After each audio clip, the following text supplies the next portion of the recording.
Boa noite a todos. Boa noite. Hoje, 28 de outubro de 2019, vamos iniciar o estudo A Caminho da Luz. Vamos envolver nossa irmã Mita para a prece inicial.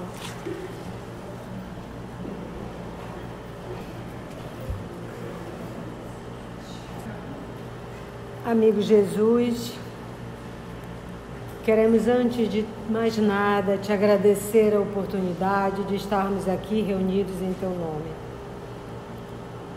Obrigada por estes mensageiros, principalmente por Emmanuel, que nos deixou essa obra tão valiosa, que nos orienta sobre os caminhos da humanidade, sobre os nossos próprios caminhos.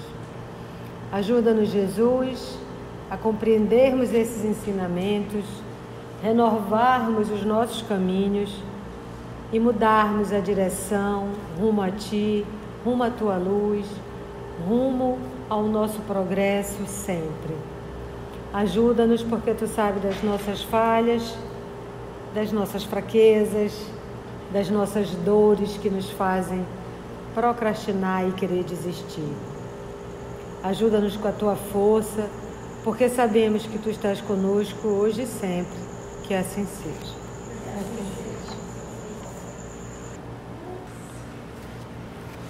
Então, estamos no item Restabelecendo a Verdade, página 193.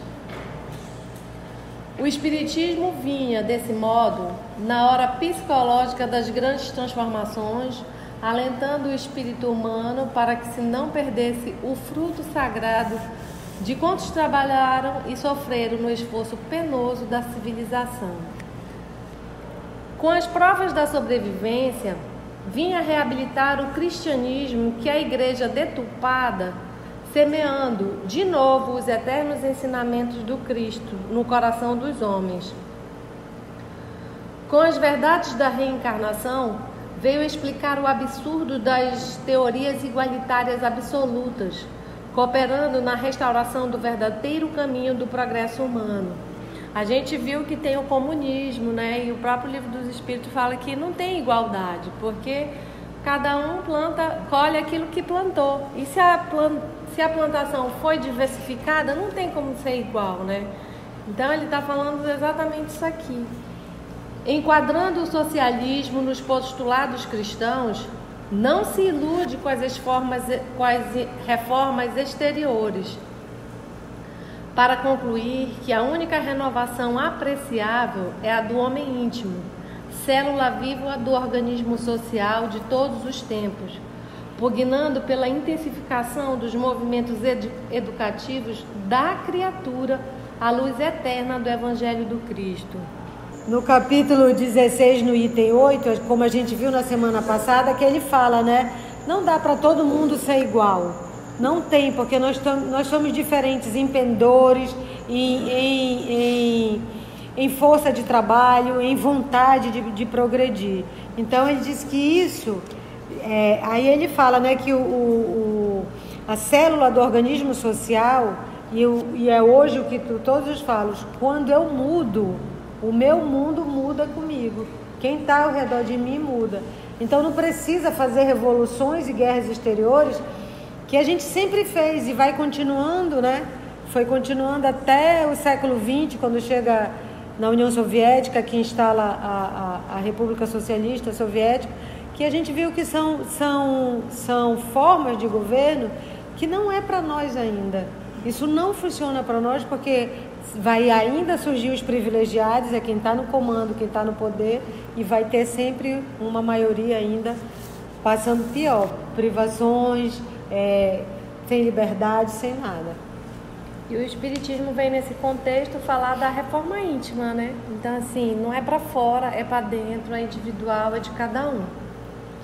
ensinando a lei das compensações, e a lei das compensações é a lei divina e universal, que diz que nós somos herdeiros dos nossos próprios atos, né? Então, assim, ensinando a lei das compensações, que é o que o Espiritismo vem mostrar, né? No caminho da redenção e das provas do indivíduo e da coletividade, estabelece o regime da responsabilidade, em que cada espírito deve enriquecer a catalogação dos seus próprios valores.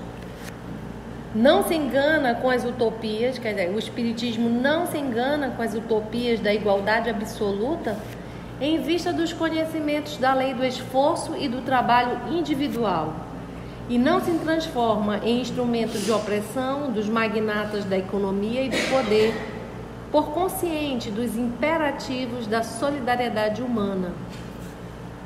Despreocupado de todas as revoluções, porque somente a evolução é o seu campo de atividade e de experiência. Distante de todas as guerras pela compreensão dos laços fraternos que reúnem a comunidade universal. Ensina a fraternidade legítima dos homens e das pátrias, das famílias e dos grupos, alargando as concepções da justiça econômica e corrigindo o espírito exaltado das ideologias extremistas. Não é revolução, é somente a evolução. Nós vamos evoluir, mas cada um vai evoluir no seu passo, na sua decisão. Nestes tempos dolorosos, em que as mais penosas transições se anunciam ao espírito do homem, só o Espiritismo pode representar o valor moral onde se encontre o apoio necessário à edificação do porvir. Enquanto os utopistas da reforma exterior se entregam à tutela de ditadores impiedosos como os da Rússia e da Alemanha, em suas sinistras aventuras revolucionárias, prossegue ele, o Espiritismo, a sua obra educativa junto das classes intelectuais e das massas anônimas e sofredoras, preparando o mundo de amanhã com as luzes imorredoras da lição do Cristo, que é a fraternidade, o amor, o trabalho, né? E legal que ele diz aqui, a sua obra educativa. E o Emmanuel fala sempre isso, o Kardec também fala, né? Qual é a primeira coisa que ele diz? Espíritas, amai-vos. E qual é o depois? Instruí-vos. Porque sem instrução, sem educação, o nosso conhecimento, a nossa capacidade de decisão e discernimento, ela não se amplia. Então é através da educação, da autoeducação, que esse discernimento vai se efetuando. Por isso que quando ele fala que a fé é um sentimento, tem que ser raciocinado, então eu preciso ter, claro, e com que eu raciocínio, né? Com os meus mecanismos cerebrais. E eu preciso estimulá-los. Através da educação, eu vou colocando novas teorias, novos conhecimentos, e quando o conhecimento se faz, o que é que o Emmanuel diz? A minha amplitude de discernimento aumenta. Aí daí eu vou poder escolher. E com a capacidade de escolher, o moral pode vir também junto. Vamos para o próximo item. Defecção da Igreja Católica. Defecção é o abandono voluntário e consciente de uma obrigação ou compromisso. Deserção. Em 1870, a gente viu na aula passada que foi o quê? A infalibilidade papal. Que o Papa Pio IX instituiu a infalibilidade papal, né? Quer dizer, o Papa, na cátedra de São Pedro, ele não tinha erros, ele era totalmente iluminado pelo Senhor e ele dali não errava e ele era incontestável. Então isso aí foi um grande erro da igreja e ele fala aqui isso. Desde 1870, ano em que assinalou para o homem a decadência da igreja, em virtude da sua defecção espiritual no cumprimento dos grandes deveres que lhe foram confiados pelo Senhor nos tempos apostólicos, um período de transições profundas marca todas as atividades humanas. Que a gente já viu que é o século XIX, né? Com todas aquelas transformações que a gente viu na outra aula. Em vão, o mundo esperou as realizações cristãs iniciadas no Império de Constantino.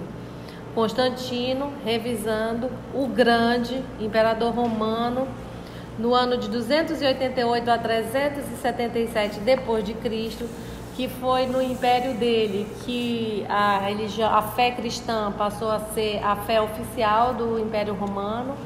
E daí até eu achei legal que ele fala assim, que ele buscou promover reformas na conduta moral dos cidadãos romanos baseado na moral cristã, ou seja, promovendo a caridade e o direito dos escravos, mas também colocando-se contrário a práticas comuns, tal como a prostituição.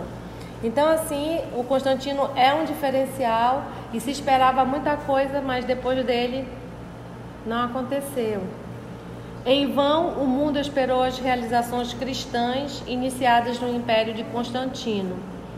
Aliada do Estado e vivendo à mesa dos seus interesses econômicos, a Igreja não cuidou de outra coisa que não fosse o seu reino perecível.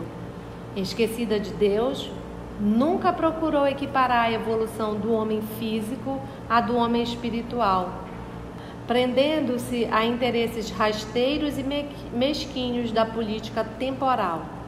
É por isso que agora lhe pairam sobre a fronte os mais sinistros vaticínios. Então, ela nunca procurou a educação, né?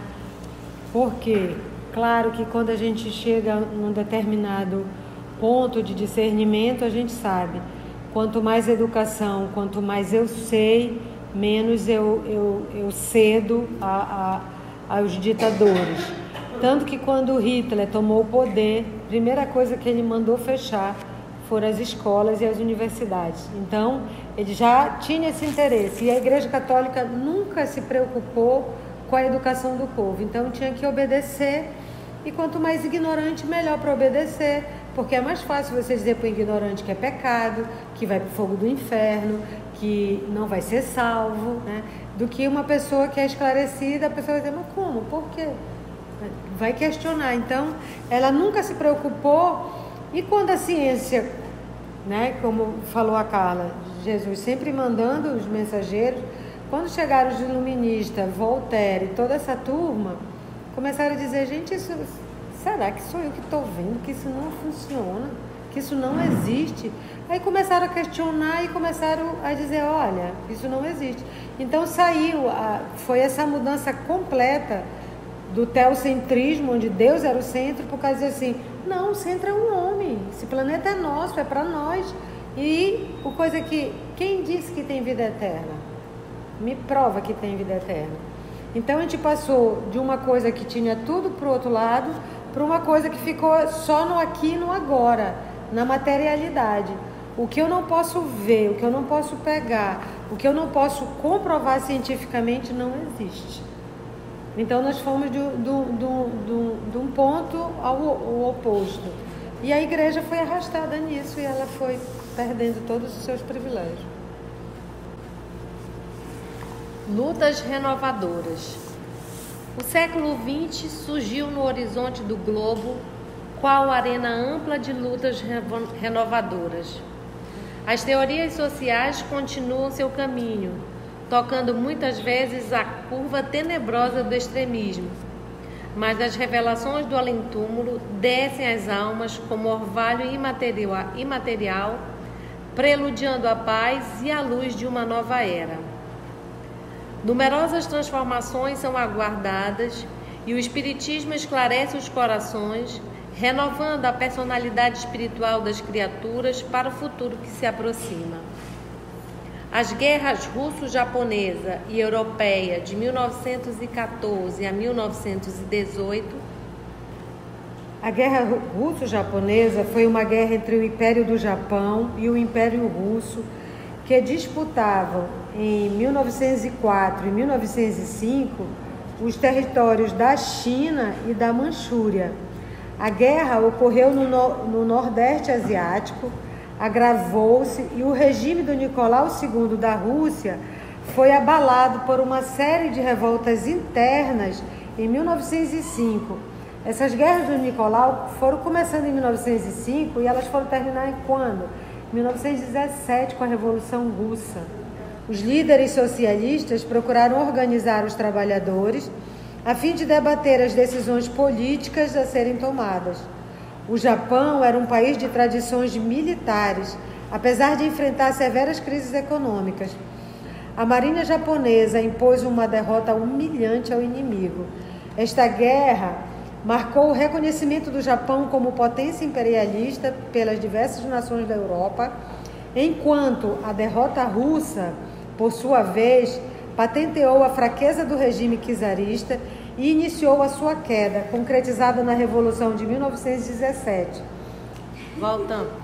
As guerras russo-japonesas e europeias de 1914 a 1918 foram pródromos de uma luta maior, que não vem muito longe. Já está falando da segunda, né? Grande Guerra. E dentro da qual o planeta alijará todos os espíritos rebeldes e galvanizados no crime, que não souberam aproveitar a dádiva de numerosos milênios no patrimônio sagrado do tempo. Tirados. Vão ser tirados. Vão ser botados para fora. Então a terra, como aquele mundo longínquo da capela, vê-se-á livre das entidades endurecidas no mal, porque o homem da radiotelefonia e do transatlântico precisa de alma e sentimento, a fim de não perverter as sagradas conquistas do progresso. Ficarão no mundo os que puderem compreender a lição do amor e da fraternidade sobre a égide de Jesus, cuja misericórdia é o verbo de vida e luz desde o princípio. Olha como ele diz aqui em cima. Então a terra, como aquele mundo longínquo da capela, vê-se-á livre das entidades endurecidas do mal. Vocês sabem que uma revelação, né, ela não vem em cima da hora. Ela sempre vem com antecedência, que não é para ela ser cumprida. É para as pessoas modificarem. Ele só está dizendo, olha, nesse passo que tu está dando, tu vai bater na parede, né? Se tu fizer um pequeno desvio, você pode alcançar outra coisa. Porque aqui, quando chegar no mundo de transição, não é que o mal não vai ainda existir aqui, ainda vai existir. Mas os endurecidos, os que não querem modificar-se, os mais rebeldes, eles vão ter que partir. Então a gente viveu um momento aqui, teve a Grande Guerra, a primeira e a segunda, teve esse momento de transição aqui, e eu acho que hoje a gente vive outro momento, com outras coisas. Então, assim, é um refinamento do espírito mesmo, né? Antes a gente gostava de caçar, matar, arrastar, pegar terra. Agora o que a gente faz? A gente destrói, né? Com palavra, a gente tem muito ainda a aprender. Então, assim, a gente está vendo que hoje não está uma maravilha, né? Para dizer assim, os maus saíram. Opa, e nós? Esqueceram de nós? É isso? Não, mas assim, é um refinamento. Então, aquele tipo de coisa a gente já passou. Agora a gente vai aprender a controlar a língua para não falar mal dos outros, para não fazer fofoca. Voltando. Época de lutas amargas desde os primeiros anos deste século. A guerra se aninhou com caráter permanente em quase todas as regiões do planeta.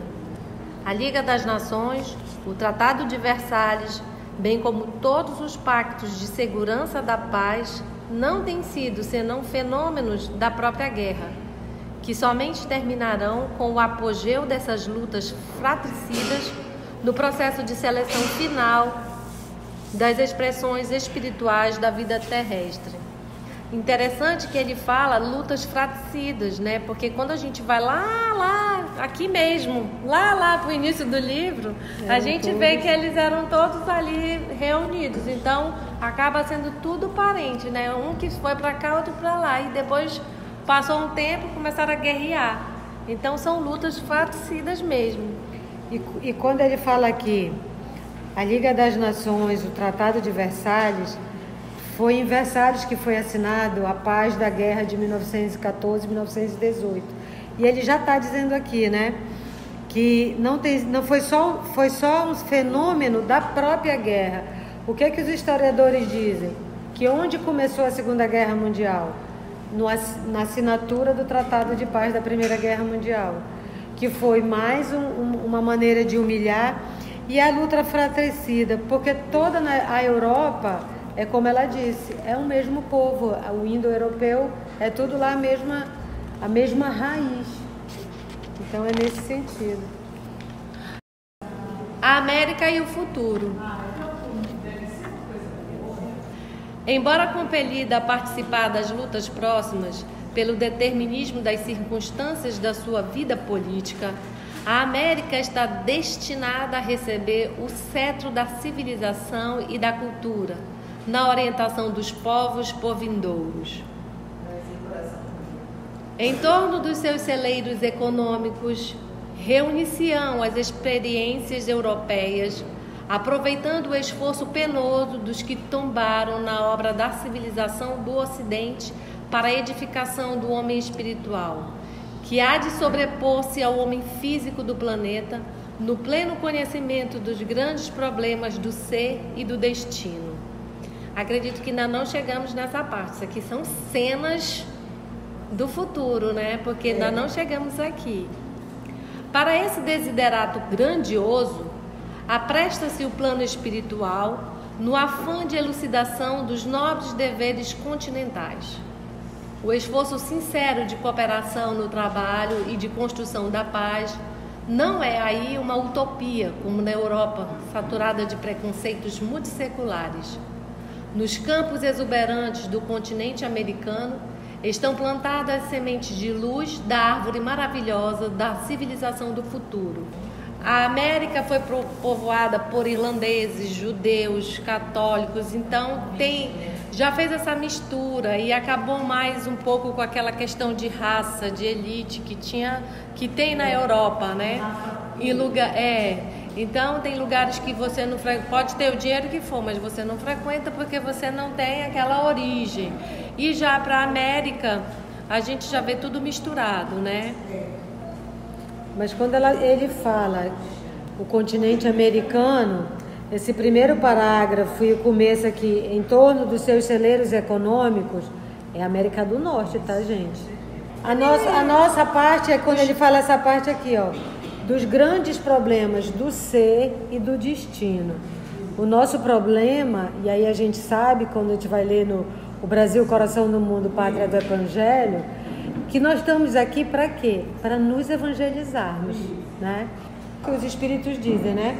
A evolução, o progresso, ele vem com os homens, é quando a gente ajuda. O plano vem e a gente, ok, vamos lá. Sem os homens ou apesar dos homens.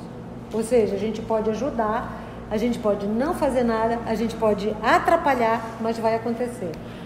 Então, vamos agradecer ao Senhor Jesus por essa oportunidade de estarmos juntos e vamos envolver o irmão Alan para fazer nossa prece final.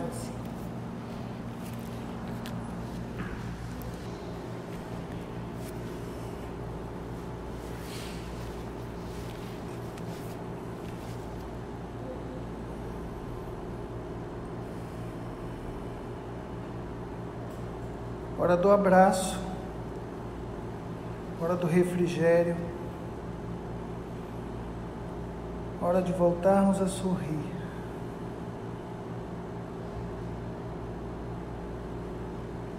Senhor Jesus, te pedimos a presença nesse momento, te pedimos o abraço, te pedimos o consolo, te pedimos a iluminação. Pelos momentos de grave turbulência que atravessamos, primeiro dentro de nós.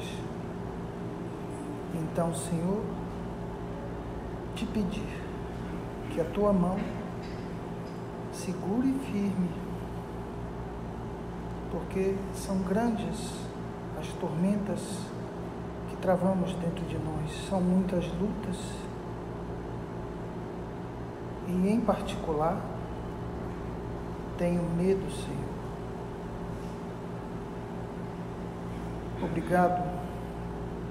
pelas palavras de todos os momentos, pela tua presença e pela presença dos amigos espirituais na orientação do nosso ser. Que assim seja. Que assim seja.